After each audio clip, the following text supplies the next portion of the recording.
ওখানে কি জন্য গেছিলিস? আঙুল করে কেটে ফেলে দেবো, আমার চেয়ে বোধ কেউ নাই। মোহাম্মদ বাজারও বন্ধ করছে। কোনো জায়গায় যাবে না, বলে রইল। তোমরা মনে হয় ভুলে যাচ্ছ যে আমি একজন কলেজ স্টুডেন্ট। আমার গায়ে যদি হাত পড়ে না, তাহলে পরে সারা দেশের কলেজ স্টুডেন্টরা এসে এই গ্রাম কিন্তু পুরো ছাড়খাড় করে ফেলা দিবি। তখন টের পায় না মজা। উত্তেজিত হচ্ছে ওকে। আমার ছাত্রের ভালোর জন্য, মঙ্গলের জন্য আমার যেটা ভালো মনে হয়েছে আমি সেটা করেছি। তোমার অসুবিধা আছে?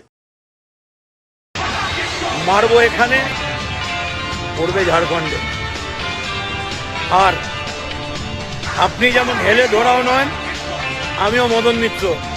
খবর দেখি না, খবর পড়ি না, খবর তৈরি করি।